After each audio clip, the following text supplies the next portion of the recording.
మీ business ఏదైనా మీ ఊర్లో promotion చేయాలంటే అది సుమన్ టీవీతోనే సాధ్యం. ఇప్పుడే సంప్రదించండి.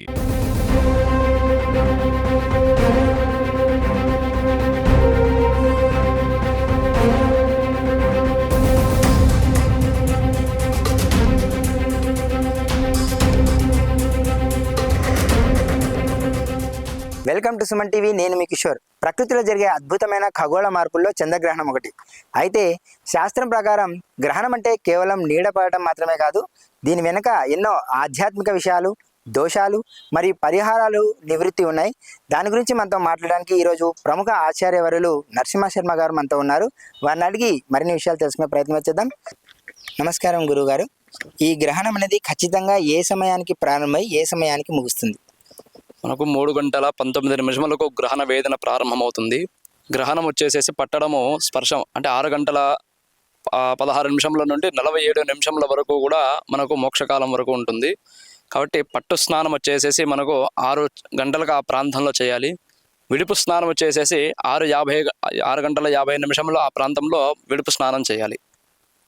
ఈ గ్రహణం అనేది ఏ నక్షత్రంలో ఏ రాశిలో సంభవించింది? దీని ప్రభావం వల్ల ద్వాదశ రాశులకు ఎలాంటి ప్రభావం ఉండబోతుంది? ఈ నక్షత్రం అనేది, ఈ గ్రహణం అనేది కేతుగ్రస్తంగా మనకు పుబ్బా నక్షత్రం ప్రధానం సింహరాశి వారికి ప్రధానంగా ఉంటుంది దోషము. ఈ నక్షత్రం, ఈ రాశి వారు ఈ గ్రహణం అనేది చూడకూడదు. ఈ గ్రహణాన్ని తర్వాత మేషం, వృషభం, మిథునం, కర్కాటకం ఇవన్నీ కూడా మధ్యమ ఫలితం. సింహం, కన్యా, తుల, వృశ్చికం ఇవి అంధమ ఫలితంగా మనము చెప్పుకోబడినది. ఈ గ్రహణ సమయంలో ఆహార నియమాలు అనేవి ఎటువంటివి ఉంటాయి? కొంచెం గర్భిణీ స్త్రీలు ఉంటారు, కొంచెం ఆరోగ్యం సరిగా లేని వారు ఉంటారు. వారికి ఎటువంటి సడలింపులు ఉన్నాయి ఈ గ్రహణ దోషం కాలంలో? గర్భిణీ స్త్రీలు వాళ్ళు ఉదయం 11 గంటల లోపల ఆహారాన్ని తీసుకొని గృహంలోనే వాళ్ళు పడుకొని ఉండాలి. నడవడం కానీ జలం కానీ ఆ సాయంత్రం సమయంలో తీసుకోకూడదు. గ్రహణం పూర్తయ్యేంత వరకు కూడా వాళ్ళు సాయంత్రం వరకు కూడా ఇంట్లోనే నిద్రిస్తూ ఉండాలి. ఇంకా షుగరు, అనారోగ్య సమస్యలు ఉన్న వాళ్ళందరూ కూడా మధ్యాహ్నం వరకే భోజనాలు తీసేసుకోవాలి. మిగతా వాళ్ళందరూ కూడా ఉపవాసం ఉంటే సాధ్యమైనంత వరకు కూడా మంచిదని మనకు శాస్త్రవచనము. కాబట్టి గ్రహణము సమయంలో ఉపవాసమే ప్రధానం మనకు. గురుగారు, ఈ గ్రహణ సమయంలో ఆలయాలను ఎందుకు మూసేస్తారు? అలాగే మన ఇంట్లో పూజా గదిలో ఎలాంటి జాగ్రత్తలు తీసుకోవాలంటారు? దేవాలయాలు అనేది గ్రహణ సమయంలో మొయ్యడము మనకు అనాదిగా వేదం, ఆచారం నుండి వస్తున్నది. అంటే గ్రహణం పట్టిన సమయంలో దేవతా విగ్రహాలకు శక్తి అనేది క్షీణిస్తుందని మనకు శాస్త్రవచనం. అందువలనే ఆ గ్రహణము మనకు వేదన అంటే ముందుగానే ఒక 6 గంటలు 8 గంటలు ముందుగా నుండే దర్భ వేసి ఆ దేవాలయ విగ్రహాన్ని మూసివేయడము, ఆ దేవాలయాన్ని కూడా మూసివేయడం జరుగుతుంది. మన ఇంట్లో పూజా గదిలో ఎటువంటి జాగ్రత్తలు తీసుకోవాలంటారు? ఇంటిలో కూడా ఆ దేవతా పటాల మీద, దేవతా విగ్రహాల మీద కూడా మనము ఆ ఇంట్లో ఉన్నటువంటి వంట సామాగ్రి కానీ, నిలువు సామాగ్రిలో కానీ అన్నిట్లో కూడా దర్భ వేయడము అటువంటికి గ్రహణ దోషం అనేది పట్టదని మనకు శాస్త్రవచనం. ఈ గ్రహణ సమయంలో దర్భల ప్రాముఖ్యత ఏంటంటే, దర్భలని వాడమని చాలా మంది చెప్తూ ఉంటారు.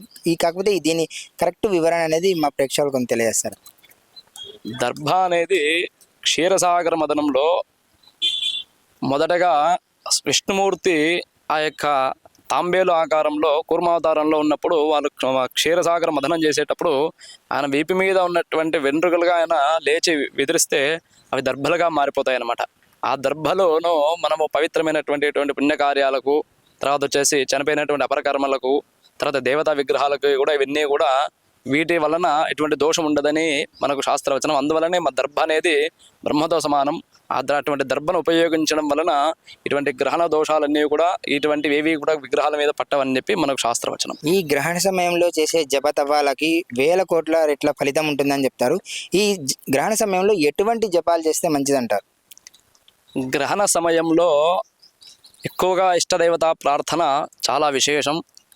ముఖ్యంగా బ్రాహ్మణులకు వేదమాత అయినటువంటి గాయత్రి అనుష్ఠానము, మరియు ఇతరులందరికీ కూడా తమ యొక్క శివుడు, అమ్మవారు, గణపతి, ఇంకా దత్తాత్రేయ స్వామి ఇటువంటి విశేషమైనటువంటి దేవతా శ్లోక ప్రార్థనలు, జపాలు ఇవన్నీ కూడా విశేషమైనటువంటి ఫలితాన్ని ఇస్తాయని మనకు వేదం ఆచారం చెప్తుంది. గురుగారు, ఈ గ్రహణానంతరం ఇల్లుని ఎలా శుద్ధి చేసుకోవాలి? అలాగే స్నానం ఎప్పుడు చేయాలి?